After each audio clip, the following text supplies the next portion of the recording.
Hello everyone, once again you all are most welcome. मैंने आपसे श्रीमद् भागवत महापुराण भागवत कथा के प्रथम दिन की कुछ झलकियाँ और जो कुछ सीखा था वो जानकारी आपके साथ शेयर की। अब बाकी दूसरे दिन, तीसरे दिन, चौथे दिन और पाँचवें दिन की कुछ झलकियाँ और जो थोड़ा बहुत सीखी और भी बहुत सी जानकारी जो मुझे प्राप्त हुई वो मैं आपके साथ शेयर करना चाहूँगी।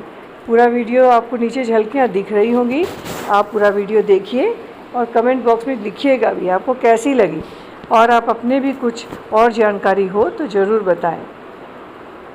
बंधुओं, सनातन हिंदू धर्म के अनुयायियों के लिए जो ग्रंथ महाग्रंथ बहुत से चुने गए हैं जिन्हें हमें पढ़ना चाहिए, हमारे उन अनेक ग्रंथों में से सबसे प्रमुख दो ग्रंथ की कुछ मूलभूत जानकारी हमें अवश्य हो।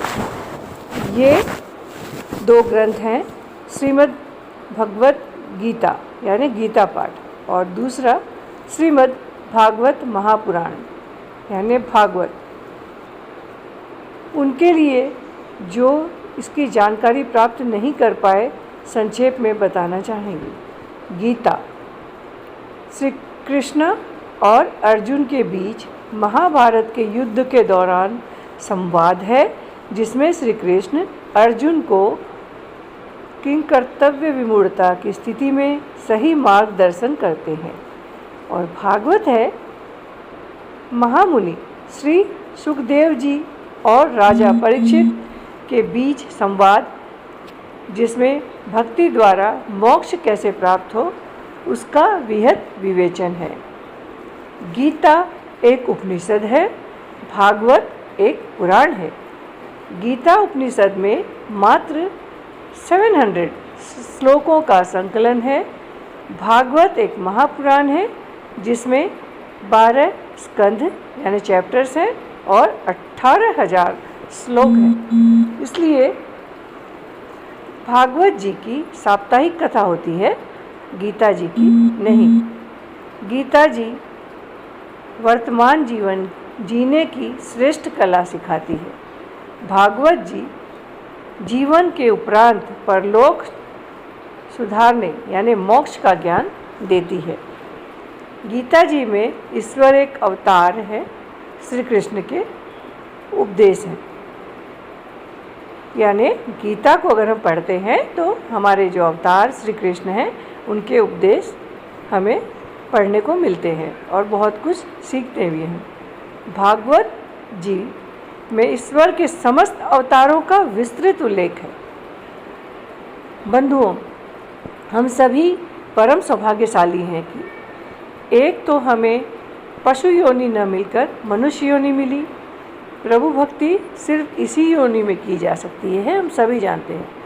उस पर भारतवर्ष में जन्म मिला जो समूचे विश्व में आध्यात्म का केंद्र है, और फिर सनातन धर्म मिला जो सबसे पुरातन और गौरवशाली है।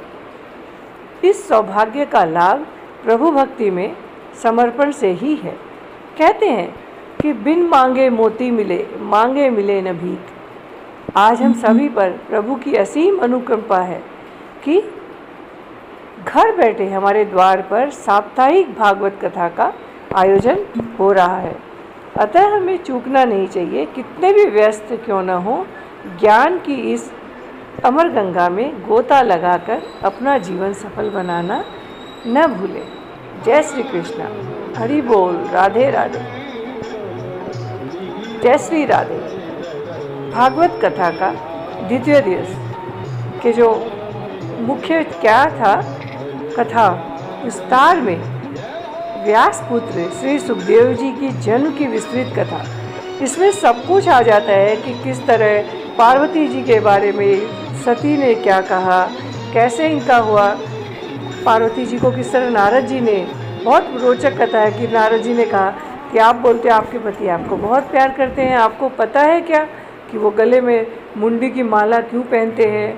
पार्वती जी पूछती हैं शिव जी से, तो शिव जी उन्हें बताते हैं कि भाई मैं आपको प्यार करता हूँ, उसका सबसे बड़ा सबूत ही ये है, जब जब आप जन्म लिए हैं और जब जब आपको नया जीवन आपको लेना पड़ा, मृत्यु हुई आपकी, तब तक जो आपके मुंडी है वो मैंने गले में पहनी। तो बोला भाई अब मैं हर बार मैं ही क्यों मरूं, मैं क्यों ना अमर हो जाऊं, मुझे कुछ ऐसी कथा सुनाए। तो शिव जी ने कहा था कि चलो सुना तो दूंगा, लेकिन वो इसमें बहुत कड़े नियम हैं। एक तो तुम्हारे या मेरे अलावा कोई नहीं हो, क्योंकि मैं ही अभी अमर हूँ, और उसके लिए तुम्हें कोई ऐसा स्थान चुनना होगा, बहुत कठिन है इसे सुनना। एक जितने दिन चले, एक पलक के लिए भी तुम्हारे झपकी ना आए, नींद ना आए, और मैं तो मग्न हो जाऊंगा, तुम्हें हुक्कारा भरता रहने होगा, ओम नमः शिवाय बोलो या कुछ भी बोलो। तो इस तरह बहुत कठिन नियम है। तो बहुत सुंदर कथा है कि किस तरह पार्वती जी ने अमरनाथ की पहाड़ी खोजी, फिर वो देखी गुफा के अंदर घुस गए, वहाँ कोई नहीं है। फिर वो कथा शुरू करती हैं, लेकिन उन्हें पता नहीं था वहाँ एक सुक यानी तोते का अंडा, जो बाद में सुखदेव जी का रूप, जो हम पूरी कथा आज बोलते हैं विस्तार में बनाया, वो सुन रहा था। किस तरह 3 दिन बाद पार्वती जी को नींद आते हैं, फिर इनका जन्म होता है, 12 साल किस तरह पेट में रहते हैं सुखदेव जी अपनी माता के। पूरी कथा विस्तार से हुई, बहुत रोचक। फिर सुखदेव जी की जन्म हुआ, उसका हमने मनाया। उसके बहुत से आपको नीचे झलकियाँ देख रहे होंगे, बहुत ही रोचक, बहुत कुछ सीखने को मिला। सिर्फ यही नहीं, पूरे जैसा कहा कि भागवत पूरे ग्रंथों का सार है। द्वितीय दिन हमने ये सब बहुत कुछ सीखा। व्यासपुत्र श्री सुखदेव जी के जन्म की विस्तृत कथा हमने देखी। तृतीय दिवस पर शिव पार्वती की विवाह की कथा बहुत ही रोचक है। शिव जी का तो हम लोग सभी जानते हैं, शिव जी के विवाह के बारे में सब, लेकिन उसको एक सुंदर ढंग से उस पूरी कथा का वापस सुनना, बचपन में सुना हुआ था कि किस तरह वो उनकी शादी होती है, वो अपने उसी रूप में जाते हैं, कान में उन्होंने पहन रखे हैं बिच्छू, गले में सर्प, दिगंबर वस्त्र, इस तरह पूरा उनकी माता किस तरह डरती हैं, किस तरह उनकी शादी होती है, बहुत पूरे विस्तार से शिव पार्वती का विवाह। और बहुत अच्छा लगा, नन्ही मुन्ने जो कन्या हैं, वो लोग लड़कियां हैं, वो शिव पार्वती बने, उनकी सबने पूजा की। सचमुच ऐसा लग रहा था, आप नीचे दृश्य देख रहे होंगे कि मानो सचमुच शिव पार्वती हमारे सामने हैं। बहुत अच्छा लगा, और बहुत इन सब कहानियों के बीच में बहुत कुछ सीखने को, जो कथाएं हमारी पौराणिक बहुत कुछ हमें सिखाती भी है। बहुत ही अच्छा था द्वितीय दिन, और ये हुआ तृतीय दिन। कब बहुत पार्वती विवाह जो द्वितीय दिन, तृतीय दिन पार्वती विवाह, बहुत अच्छा लगा। ओम श्री माधवाय नमः, ओम भगवते वासुदेवाय नमः। श्रीमद् भागवत कथा का चतुर्दिवस। इस दिन नंद के घर आनंद भयो, जय कन्हैया लाल की। अति सुंदर, मनोरम, अविस्मरणीय दृश्य, बहुत अच्छा लगा। और हमारे आदरणीय श्री राजकुमार गुप्ता जी भैया बने हुए हैं नंद, और नंद बाबा और श्रीमती संगीता जी हमारी भाभी जी बनी नंद लाला की माँ। बहुत ही प्यारा, बहुत मन, आपको देखेंगे झलकियाँ। और जो भाई नंद बनने के लाला जो बने, वो तो क्या कहना, लग रहा था सचमुच कृष्ण ही आ गए हैं उस रूप में। अंजलि जी और श्रीमती व्यास जी बनी बुआ जी, और आरती जी और शिखा जी बनी मौसी।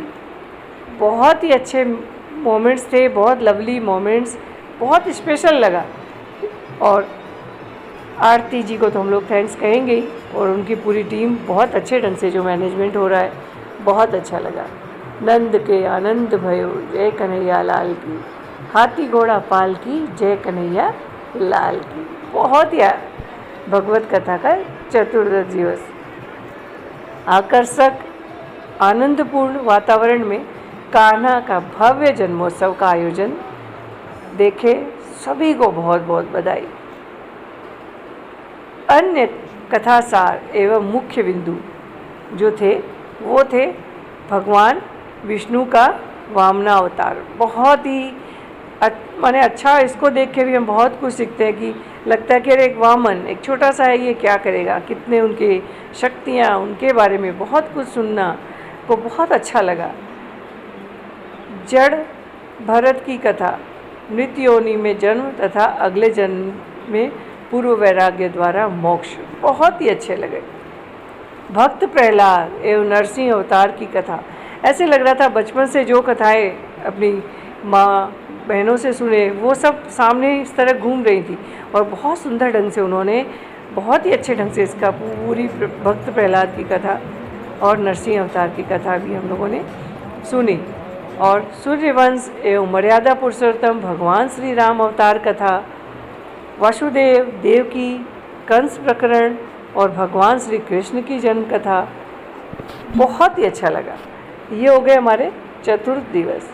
और पंचम दिवस का मुख्य आकर्षण गोवर्धन पूजा। बहुत ही, आप नीचे दृश्य देख रहे होंगे, बहुत अच्छा लगा। और बड़ा नटखट है रे कृष्ण कर रैया, क्या करे यशोदा मैया। कृष्ण भगवान के जन्म से लेके किस तरह उन्होंने पूतना को का वध किया, कालिया नाग, जितने भी सारे उनकी जन्म की कथा, उनकी नटखट जो वो कार्य करते थे, बलराम जी के बारे में, यशोदा मैया के बारे में, सब कुछ इतना विस्तार से बताया और इतना अच्छा लगा कि कह नहीं सकते, कि कोई शब्द नहीं है बयान करने का। ऐसा लग रहा था कि कब 4-5 घंटे बीत जाते हैं पता ही नहीं चलता, लगता है सुनते रहें। बहुत ही अच्छा लगा। हरे कन्हैया किसको कहेगा तू मैया, एक ने तुझको जन्म दिया, दूजे ने तुझको पाला कन्हैया। हरि बोल, राधे राधे। बहुत ही प्यारे दृश्य। और 6th डे कल किस तरह कृष्ण यहाँ से चले जाएंगे और उनका फिर रुक्मिणी जी से विवाह होगा, ये सब हम विस्तार से देखेंगे। नीचे झलकियाँ आप देख ही रहे हैं और ऐसा लग रहा है जैसे पूरा सब एक परिवार, बहुत ही आनंद ही आनंद। और एक बात जो मुझे बहुत अच्छी लगी, जो व्यासपीठ पे बैठे महंत जी ने ही बताई, कि भाई जो मेरे शायद पहले शेयर भी की, कि भाई हम लोग कहते हैं भगवत गीता कोई भी करवाता है तो उसका पहला प्रश्न होता है कि खर्चा कितना होगा।